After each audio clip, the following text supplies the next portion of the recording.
Welcome everybody, my name is Michael, and today we're discussing about Binance being hacked. And check out these beautiful tree colors already.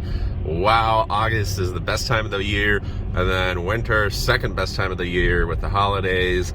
Binance lost $570 million to a hack just a couple hours ago. Let's get into the news, and woo, look at that beautiful sunrise. Well, we're way past the sunrise, but the clouds, you know I love those clouds. Let's get into it. So $570 million was stolen last night.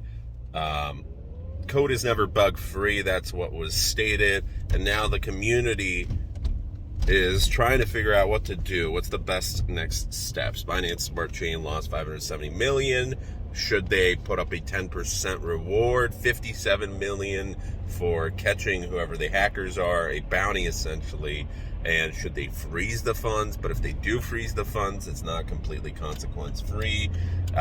Is it decentralized, centralized? Who knows? There's that time endless argument. But with Binance, that's a huge hack. And we are approaching the end of the year, and billions of dollars were hacked. So one person said, you know what? This has been done on purpose.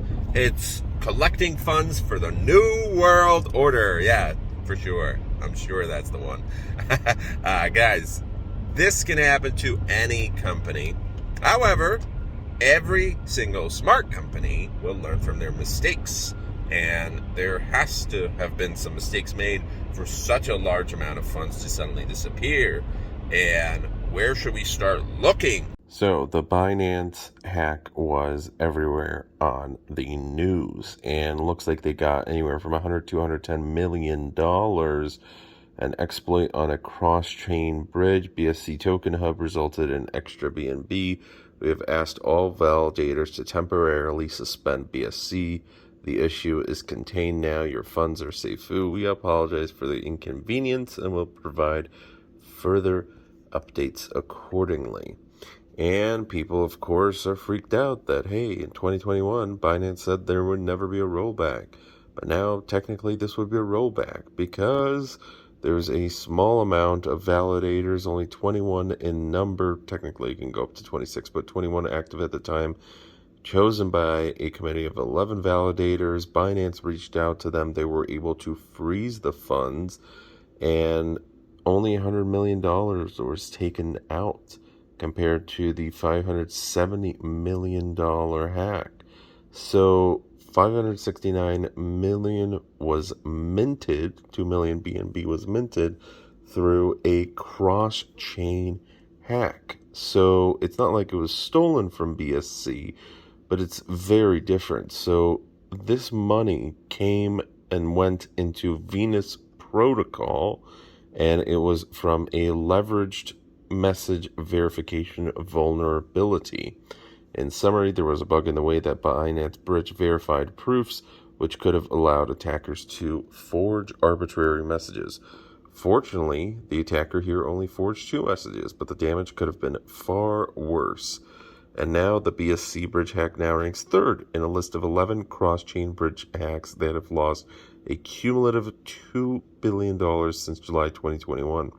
Not bad, considering that's just over a year, and this is just for cross-chain bridge hacks. Validators pushed an update hours later and brought the network back online.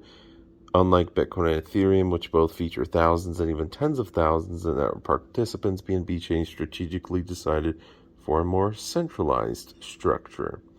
This awards validators both lucrative revenues associated with keeping the network running and a lot greater control. However, fewer validators allow for higher throughput, and there's a far more important benefit of such a smaller set of network validators, as it's much easier to coordinate between them, and thus you're able to do essentially whatever you want.